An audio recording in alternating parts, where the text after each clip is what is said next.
again the family of Europe.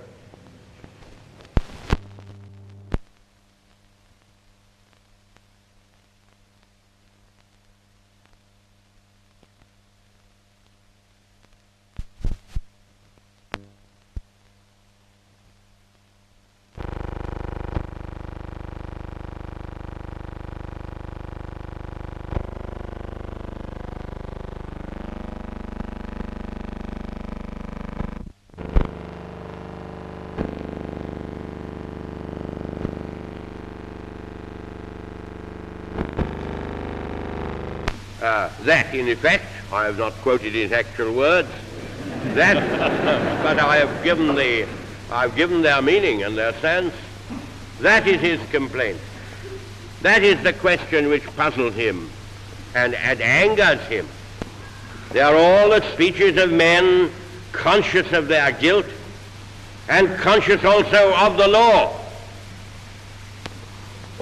Evidently, something has happened in these 2 years to make these evildoers feel that aggression, war, bloodshed, the trampling down of the weak may not be, after all, the whole story. There may be another side to the account. It is a long account, and it is becoming pretty clear that the day is coming when it will have to be settled.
How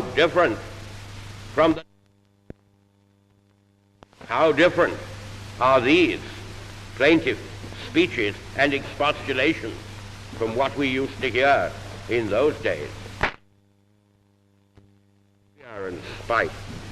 Hitler turns upon the prisoners of war who are in his camps and in his power, just as he takes innocent hostages from his prisons in Norway, Belgium, Holland, and France to shoot them in the hope of breaking the spirit of their countrymen.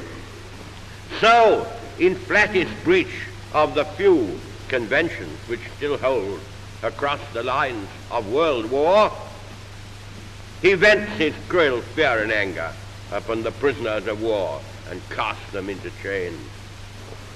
I have always expected, my Lord President, that this war would become worse in severity as the guilty Nazis feel the ring of doom remorselessly closing in upon them.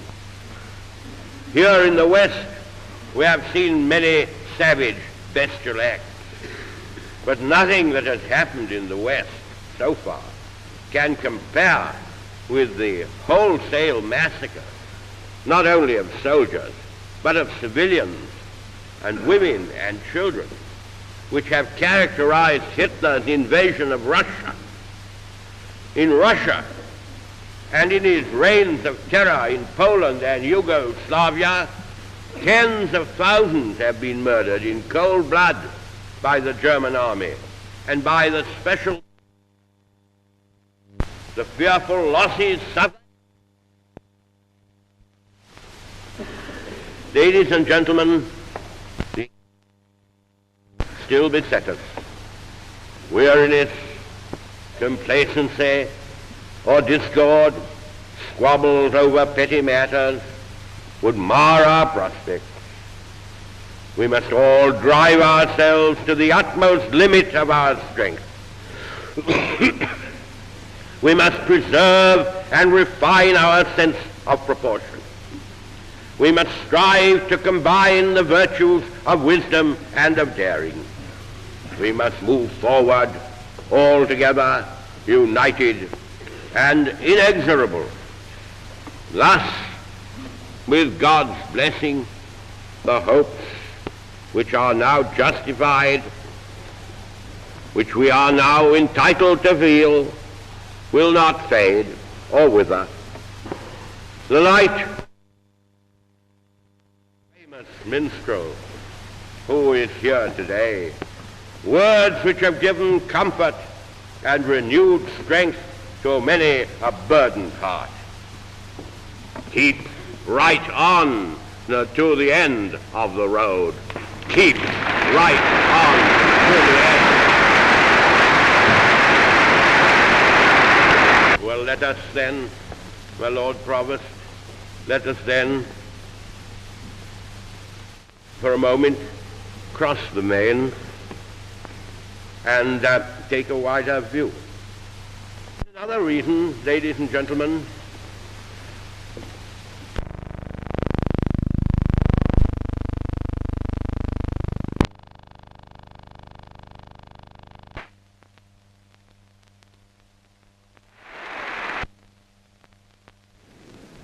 I call upon our newest Burgess to address you.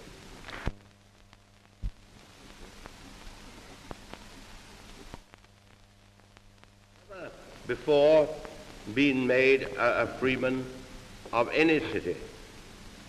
And although since the war I have been complimented by a number of invitations which I greatly value, your freedom is the only one I have felt myself so far able to receive in the hard press of events.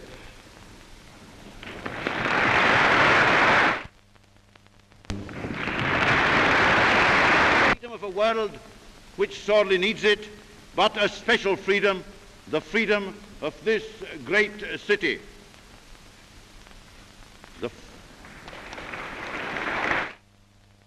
Was in medieval days a very substantial reality. One of a great line.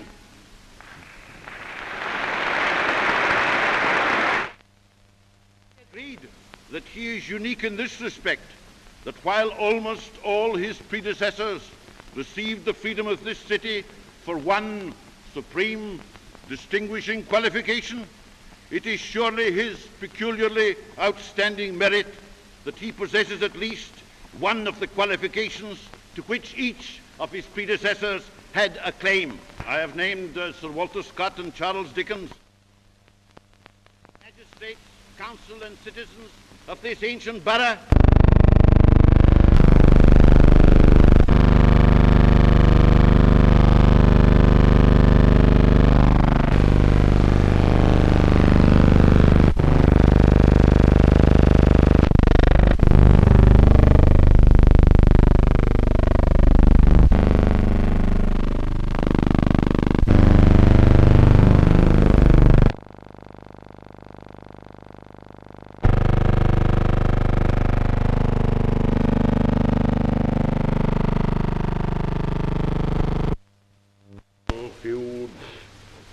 rent our island have been ended centuries ago by the union of the crowns and by the happy fulfillment of the prophecy that wherever the stone of Scone shall rest, the Scottish race shall reign.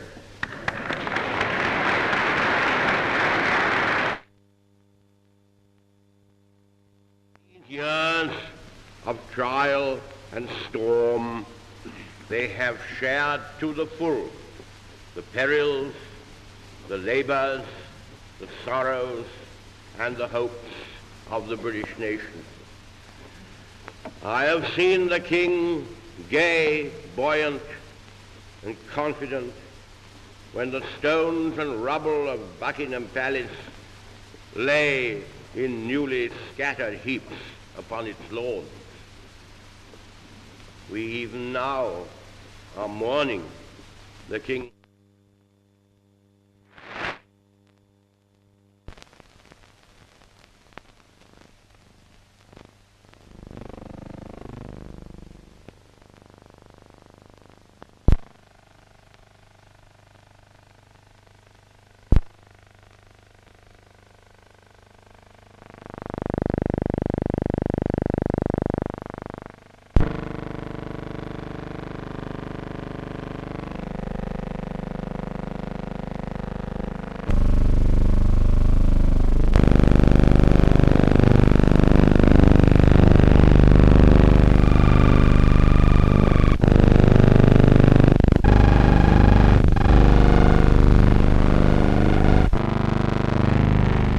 Some great, some small, some fresh from action in the Mediterranean, others from fighting their way through with the Russian convoy. I come to you, ladies and gentlemen, straight from a visit to the fleet. I have spent the last few days going over a great many of our ships.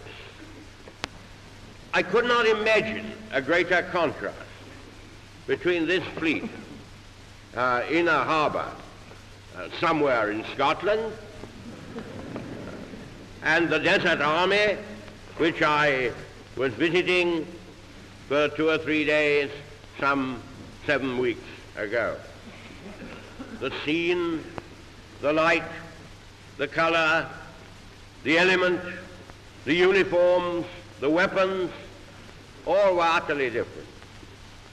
But there was one feature which was not different. The spirit was the same.